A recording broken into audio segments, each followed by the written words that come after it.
I'm from ETS, and in talking to a number of you, and actually to a number of people in the field, people are saying, well, you know, ETS, you're that big testing machine. What on earth are you doing in this? Yeah. And they're really finding it really difficult to reconcile our work in this and our work as a testing company. So I just want to take 2 minutes, and then we're going to start talking about ProEthica, to sort of try and make that bridge for you. So, where's the clicker? You're good. So, this is ETS. Yes, we have 3,200 employees and 50 million tests, 180 countries, you know, GRE, TOEFL, AP, you know, all of them we've probably been involved in some way. But it is really important to know that all of the money from that goes back into our research. These three organizations in 1947 came together to create ETS as a mission-based organization that was there to realize the vision of somebody called, just stop to this because it's on the timer, the vision of somebody called James Conant, who at that point was saying, you know, it's absolutely ridiculous that higher education is the purview of white privileged males. We need to do something about it. We need to expand education to many, many more people. And so, well, I'm going to forget about this. So ETS was formed, and we have the same mission, vision, values as we did then, 70 years ago, which is really to advance equity in education. And the mission is such an integral part of every single employee's world. We eat, sleep, breathe our mission, and it's a real true privilege for us to work for a company that we believe is making a real difference in education. And as a result of our mission, we're able to do programs like ProEthica, where we feel that we're meeting a big gap in the profession in helping teachers navigate the really complex situations that they're put in every day, and which can actually lead to a difficult situation, which, you know, for them, for the district, or for the community at large. So I'm going to pass this over to Eve, who's going to talk a little bit about ProEthica. Okay. Thank you all so much. You know, we want this to be a conversation. ETS is a company that is devoted to research and to making students and the profession, to elevating the profession, as well as addressing the needs of students. All right, so the goal is, of course, equity in education and providing an equitable learning environment and a safe learning environment for all students. And having a learning environment where students are not threatened or feel unsafe because of the behavior of an educator towards them, that's part of the mission. Now, why do we say education is a risky business? So let's think about the stories that we told around the campfire. If you think back to, you know, maybe you were in Girl Scouts. If you went camping, what did you do around a campfire? You told stories. You told scary stories. And last night, we heard some of those scary stories. We heard a story, for example, from Camille about a parent who used threatening language towards a student towards a teacher rather, in front of another student, and the aftermath of that. We heard another scary story from Marie about a child who committed suicide with no advance warning. How do we as educators deal with those risks? What if, and think back to Pete Hinojosa's presentation, what if you're a teacher, and this has happened to me, and a student confides in you that they want to do harm to themselves? Now, I know every single one of you in your districts, you have rules and you have policies. And I know that you know your teachers come to you having had some education in rules and policies and ethics. But let me ask you this. Are there situations that don't fit neatly inside a rule? Are there situations where a teacher, out of concern for a student perhaps, doesn't exactly follow the rules? We had a conversation the other night about putting a student in your car I'm telling you, I have talked with teachers, with educators who say, my principal tells me you do what it takes to get a child to school. And that might include, I've actually had a teacher tell me this, go into their home and make them breakfast and bring them to school. Do we ask teachers to go beyond their roles as professionals to do what's necessary for students? We do, don't we, sometimes? And I had, I forget who was telling me about buying clothing for a student that was homeless. I think that was Jess, actually. And how that was misconstrued by a foster parent. So we know these situations come up that address gray areas. And what ProEthica is all about is just like that campfire, creating a safe space to have that conversation and develop a trusting network of support for you as educators. If you came and talked with us, either at the campfire or in the living room, how did you feel afterwards? Did you feel a sense of relief? Did you feel supported? ProEthica is designed to create that safe space and to help you resolve those difficult ethical dilemmas by developing a district standard of care and a district decision-making framework. When we talk about superintendents or teachers who have detrimental ethical situations that harm themselves, their families, their community, Marie alluded to one in Baltimore, the researcher, the lead researcher for ProEthica, in his research discovered, and you probably know this, none of those folks set out one morning and said, I'm going to ruin my career. I'm going to disappoint my community.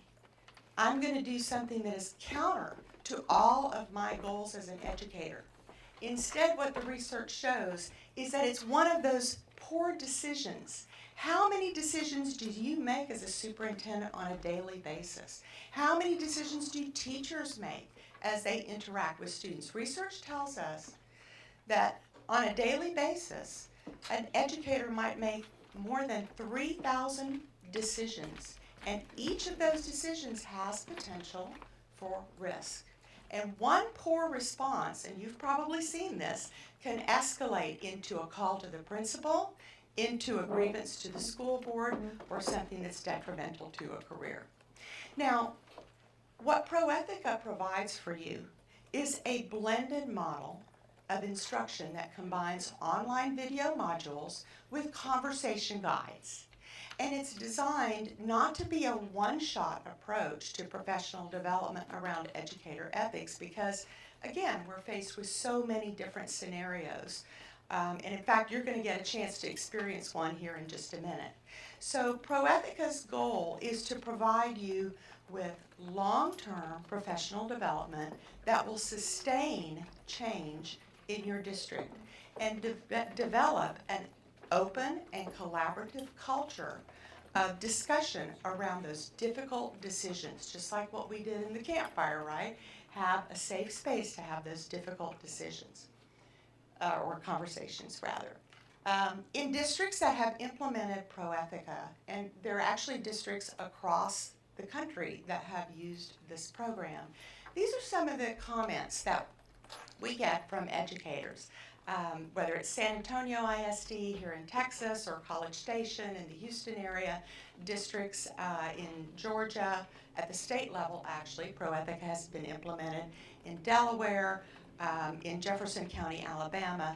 What we've seen is that because it offers a phased-in approach and a sustained implementation, we see a change in the culture of the district.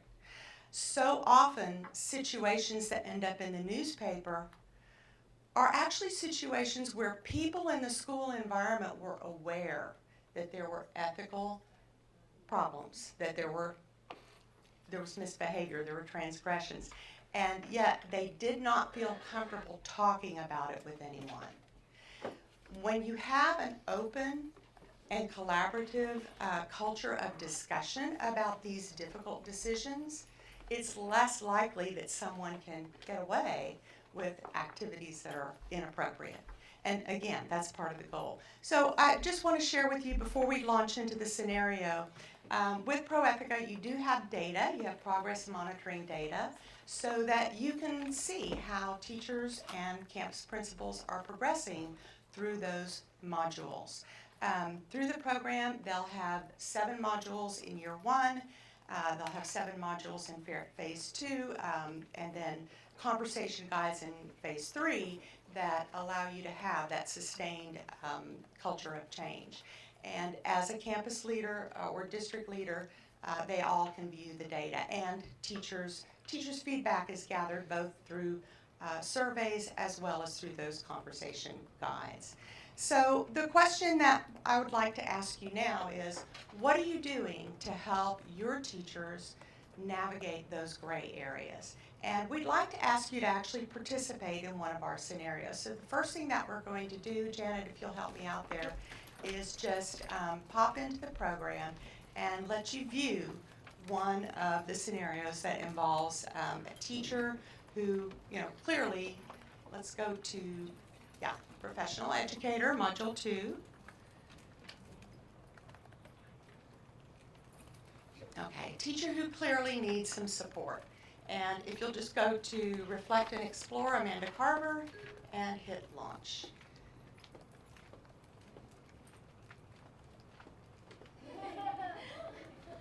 Thank you, James. Fair point. King Richard the Lion-Hearted, was heavily bent toward battle, and you're right, he led his first army at the age of 16. But we're talking about how he was viewed from within his kingdom. We know you like your battles, but let's try and stay on topic. What about what Sarah said earlier in our discussion? Why do you think King Richard was viewed so favorably by all of his subjects when he spent so little time in England? Some say as little as 6 months before ascending the crown. I have to admit, the history department at this school is so different than my last one. I actually like being a history teacher again. Amanda Carver's approach is fantastic. My students are really responding. I don't even notice the clock. Yeah, the kids that come into my class after coming from Amanda's class always come in fired up. They're enthusiastic, they're ready to participate. I love that woman. Well, Amanda's been doing it for years. Look, I've been teaching special ed for over 20 years at this school. Amanda landed here maybe 9 years ago and was immediately a star in the history department. I'm in her class 3 times a week this year, working my kids' IEPs. I see it firsthand. She really makes learning come alive. The kids love her. She's one of the good ones.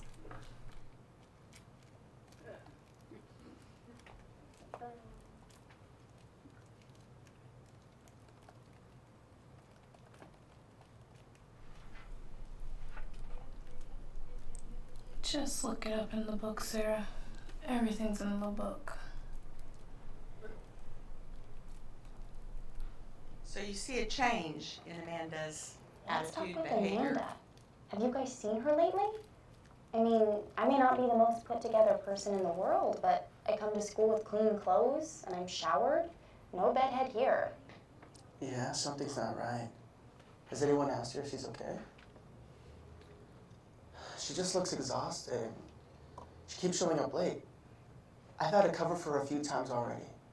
She practically abandoned her departmental responsibilities in the last 3 months.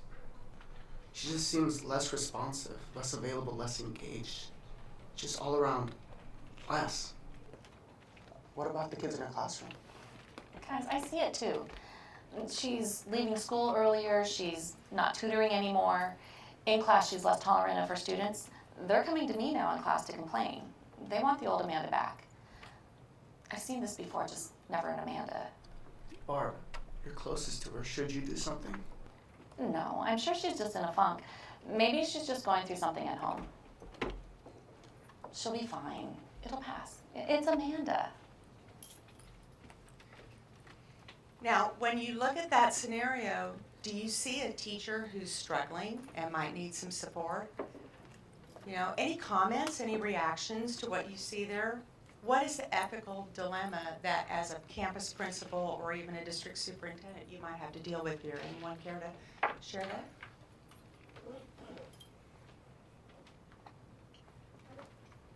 I would like to I would like to think that my teachers would be that empathetic as they are about her and noticing her, how she's changed and that there's a difference in her.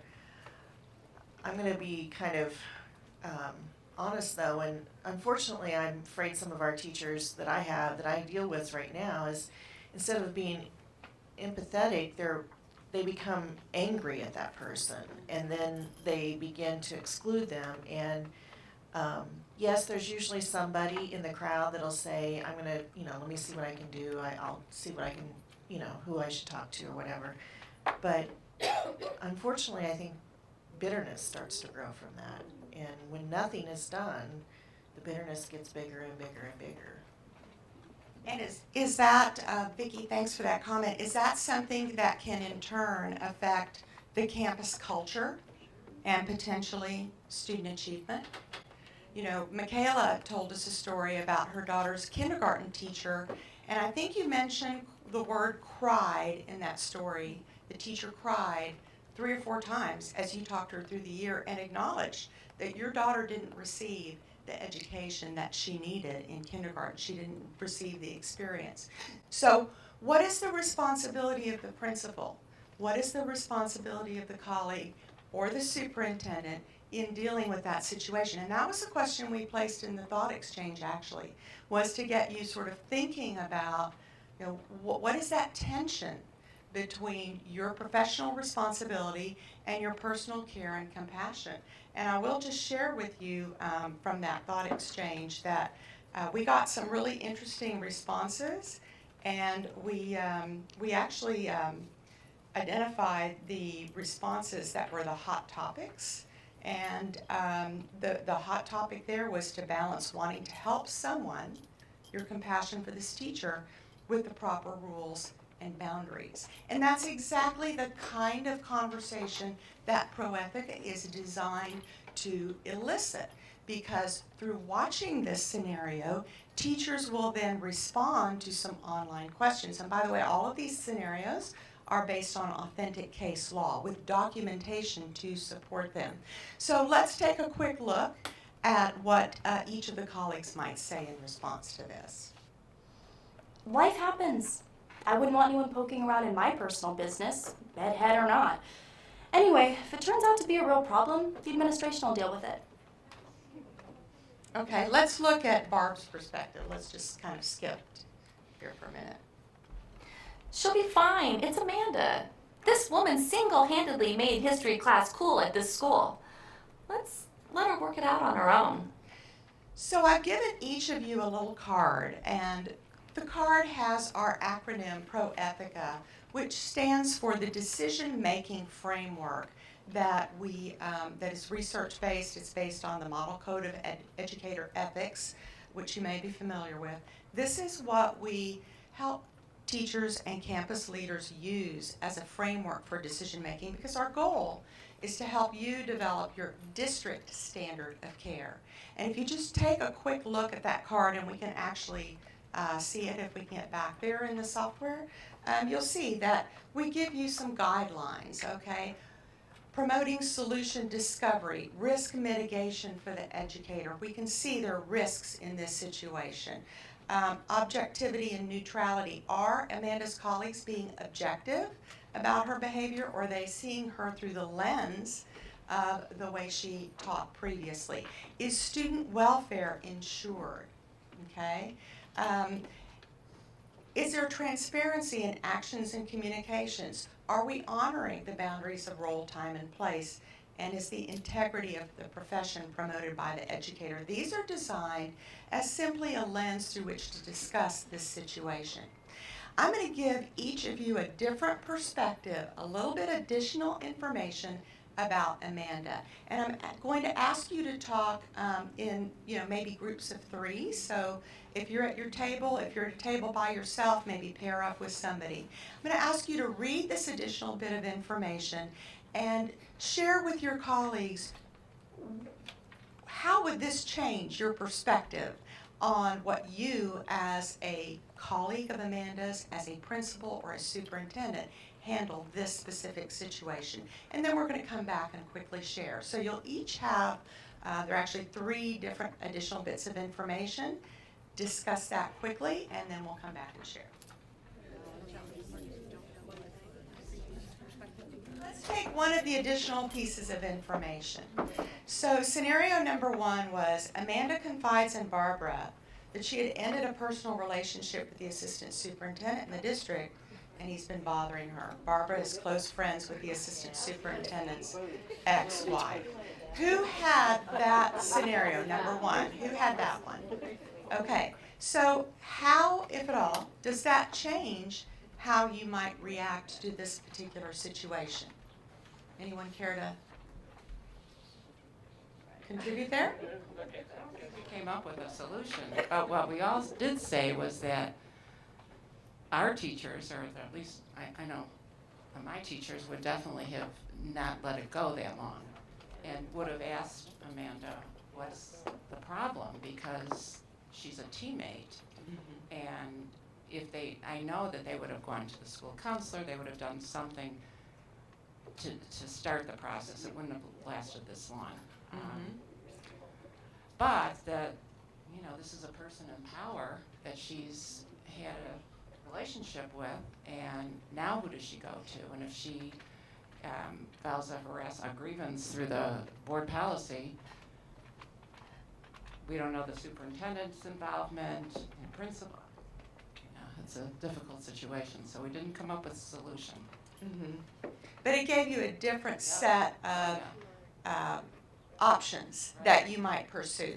And again, the purpose of ProEthica is to have that conversation, to proactively develop that decision-making framework in your district as to what is your standard of care in this situation. Here's another perspective.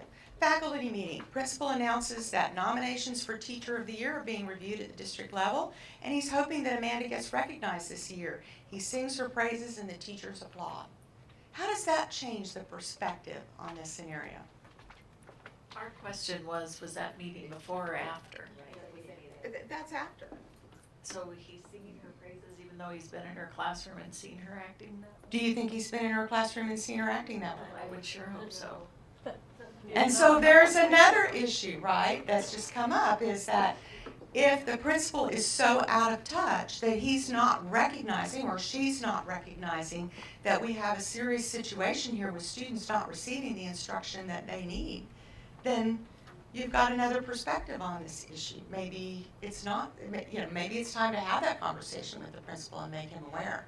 Maybe that's your responsibility as a professional educator. Do you think the whole faculty would have clapped if they've all seen this side? I mean, I think there would be less clapping at, this wonderful teacher if she's gone downhill, and then that might trigger some, hey, let's reach out and help her. Well, Vicki said sometimes teachers get angry. So, there might be an anger reaction. But again, you brought up a really interesting point. Is the principal in this situation aware that students are not receiving the instruction they need? So, again, these are the kinds of discussions that we have. I don't want to go over our time, and it looks like I already have. But the last scenario was Amanda confides in her colleague Barbara that her brother, a soldier, was deployed overseas a few months ago. Her sister-in-law is struggling as a new mother. She and the infant baby have come to live with Amanda, and Amanda is spending her time taking care of the baby. Now you have a different perspective. So, what is ProEthica all about? I'll just sum it up by saying ProEthica is your campfire in your district at your campus level. Yes, you all have rules. I know that. You all have policies. But ask yourself, are there times when those policies don't define every situation, every decision that your teachers have to make? What are you doing to protect your teachers, your students, your parents, and your community? And empower your teachers to deal with these difficult decisions, having a supportive network at their campus where they can have an open discussion and not fear that they're going to damage someone's reputation, they're going to ruin their career, by bringing up a concern. ProEthica is designed to provide you with that sustained support, professional support, to elevate the profession in your district. We give teachers strategies for reading, math, science, critical thinking, SEL. Do we also give them strategies and a framework for making those professional, ethical decisions that they make on a daily basis? That's what ProEthica is designed to do. So thank you so much for your time. And I have to say, for your dedication to the profession, we appreciate it.